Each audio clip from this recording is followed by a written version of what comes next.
Welcome to Bag Work with a Twist. Today, I'm going to teach you about a workout called tens.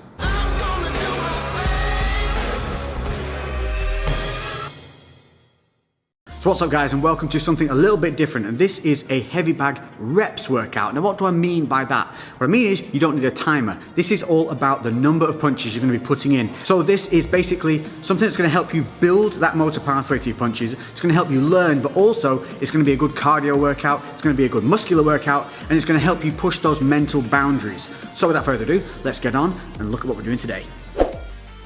First things first, equipment that you're going to need. Some simple gloves, 12 ounces to 16 will protect your hands enough for this. Most gyms will have them for you to borrow, so don't be afraid to ask. If not, you can get any old relatively inexpensive ones. I've got these Venoms, I think they call them Venom Elite or something like that. I'll link them in the description below, simple Amazon buy, so check these out, I could recommend them. Number two is footwear. Make sure that you have something on your feet that's going to give you the support that you need. You do not want to be wearing running trainers. If that's all you've got, do it barefoot. That's absolutely fine, but if you want to invest in something cheap and cheerful, which I've used and has lasted me a long time, some of these bad boys. So these are some relatively inexpensive Lonsdale boots. Again, I'll link them in the description. They cost around £30–35. The last pair I had lasted me literally 3 to 4 years. I can't remember what, because I had them that bloody long. So this is specifically a heavy bag routine, and I'm going to show you why. This may look like a relatively heavy bag, but if we give it a little shot, you can see how much movement there is in that bag. Now, because we're going to be doing punching in numbers, we need something that's going to offer some resistance.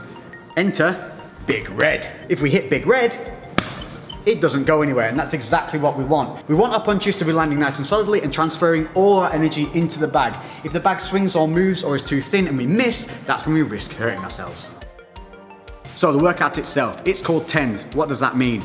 It's simple. We're going to do punches building up to 10. It doesn't mean 10 punches, you're going to be doing much more. But we're going to go from 1 to 10. We're going to go from jabs to hooks to combinations. Now this isn't about time, this is about numbers. So if you get tired, you suck it up, you reset, and you just keep driving through. This is going to be great for pushing through those mental barriers. Often, the body can keep going, but the mind quits. This type of training will help you push through those mental barriers and let you know that the body can keep going even when you feel tired. Additionally, this is going to help you build those motor pathways for learning to throw those punches correctly, because this one, again, is not only about time, it's not about speed either. So, we're looking to get some good connections with the bag, we're looking to think about what we're doing with every punch, and we're looking to get better as time goes on. So the way tens works is simply this, it's numbers of punches. We're going to start on the left side, then move to the right side. So each one is done individually. You're going to start with a single jab, then you're going to do 2 jabs, then 3, all the way up to 10. Then switching to the right side, we're going to start with the straight right, 1, all the way up to 10. Then we go hook, hook, and then we go into the combinations of just 1, 2s. So you're going to be throwing a lot of punches here, but what I want you to do is reset with every single punch. I don't want you just throwing like this, nice and short and sharp. You want to be extending through with every punch, resetting every time. That's going to help you build those motor pathways and good habits, so that when you do the bag work that's free and timed and you're moving around, your natural instinct is going to be to throw that punch correctly and keeping that guarded hand up. Now, if you're new to the bag work, or you just need a little bit of a reminder, I'm constantly reminding myself to do things, that's the only way we learn. Let's just start with the foot placement and how we should be throwing these punches. So, taking a look at the feet. Front foot wants to be planted, back foot wants to be slightly elevated. We're going to be rotating our hips through the punches, and we drive through that back foot. So we want to avoid leaving the floor at any time. A lot of people have a tendency to jump whilst punching. So we want to stay planted, we're going to roll through. I'm right-handed, so my left side is my lead side. If you happen to be southpaw, obviously your right side would be your lead side, and that would be your lead leg. But for me, left leg is a lead leg. From here, I'm going to keep my hands up high, keeping my guard, and you can see my left shoulder is further forward than my right shoulder. So we're not standing square on. From here, what we're going to do is we're going to throw the punch out, we're going to roll the hips through, we're going to keep this right hand up, and then we're going to return back in a straight line to the chin. These are the mechanics that we want to start building in and making a good habit. So I'm making sure that I maintain my distance, because at this point I'm probably a little bit tired. So just making sure that distance stays and I'm not stepped in too close. At any point, if you do step in too close, just reset and stand back out. It should go something like this. 1, 2.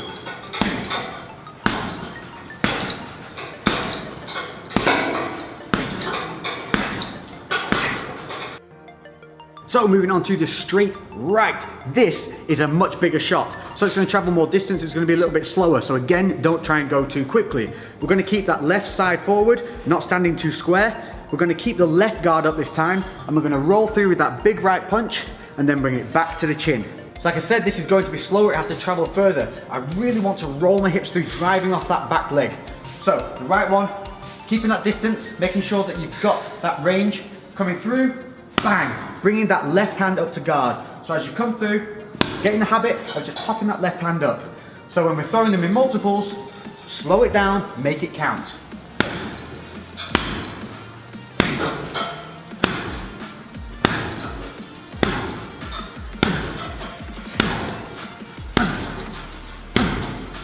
And you can see how I'm not throwing that too quickly, I'm resetting, I'm thinking about my foot position. If I lose foot position or I wobble off, don't worry about it. Just reset and start again. Hooks. Now there's a couple of different ways of throwing hooks, but we're going to concentrate on the close and personal hook. If you're further away and you're on the bag work, just a quick one, make sure that you are rolling the knuckles over as you throw from distance. We're going to stay quite close to the bag, this kind of distance. The reason I want you to stay close to the bag is to reduce tweaking the shoulder or hurting your hands. So foot positioning always stays the same. Front foot planted, back foot up, rolling through the hips. Now with the hooks, we can give a little bit of a wind up here. We're just gonna, for the left hook, drop, and then we're gonna come up, keeping the elbow high and hook through. So we want to just develop a bit of an exaggerated habit of bringing that elbow up and high. You'll see a lot of guys when they're shadow boxing, you see them, they just bring the elbow around nice and tight. That's what we want to do here. Obviously, once you get a bit more fluid and you get a bit more technical with things, you don't need to have the elbow as high, but again, exaggeration helps develop that motor pathway. With the hook, I also want you to stay at head height. What a lot of people do here is they have the habit of hitting at around about the neck, because it's just a little bit lazy. As you get tired, the hands will drop. So try and focus on a point on the bag that is head height. From there, you're just going to roll in, boom, hit that punch. As soon as it lands, you're going to bring it back to the chin. And remember, we want to whip through with the hips. So give it a real nice little and spin on that back foot, really drive through, push the hips all the way around. Again, slow it down, make them singular punches, resetting defenses each time.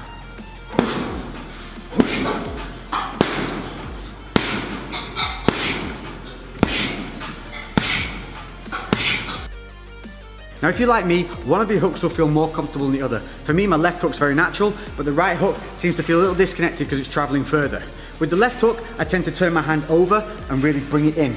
With the right, I tend to like to punch up close with the hand like this rather than this. So I'll come in with the right hook like so. For me, it just connects better and it feels more natural. But if keeping the hand turned over feels good to you, that's going to help you keep the elbow up. So whichever way you do it, just think about remembering to keep that elbow nice and high, keeping the other side guarded, as always, to keep the elbow nice and high.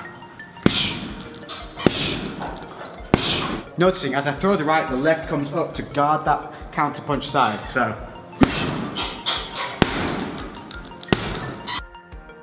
So by now, the sweat should be flowing, you should be feeling it in the lungs, and we're gonna move on to a 1-2 combination. Nice and simple. So for this, you're gonna be doing one punch straight after the other. You're gonna be coming in with a jab, then rolling back through with the straight right. So you'll have seen this often, a lot of people do it on pads and with the mitts, but what we don't want to start doing is those habits of bringing the hands down and rolling them under, or starting to stunt our punches. So again, slow it down, really reach, pop, pop, reset, pop, pop, reset. Now we're going to be going 1-2 counts as 1 rep. To stop with confusion of the numbers, simply count your right punch. So with every 1-2, this is going to count as 1, so it'll be 1, 2, 1, 2, 3, 4, 5, 3. Make sense? It looks something like this. Always keep the hands up as well. As you get tired, your hands are going to want to drop. So don't let that happen. So here we go. 1, 2, 3. Always counting that right hand. So now when I get to 4, it's actually 8 punches. And I'm only going to count the right. 1, 2, 3, 4. So by the time you get up to 10, you're actually going to be doing 20 punches. So there you have a nice variable that is an untimed, great workout using the heavy bag that's going to help you build that motor pathway. It's going to seriously work the muscles of the triceps, the back, the core. Make sure that you're driving through your legs. Make sure that guard stays up. Don't let the hands drop. Break those mental boundaries. I've been Lex. If you've enjoyed this, make sure to hit that like button. Comment below with anything else you'd like to see on the bag or any questions you might have. And I'll catch you guys in the next episode. I'm out.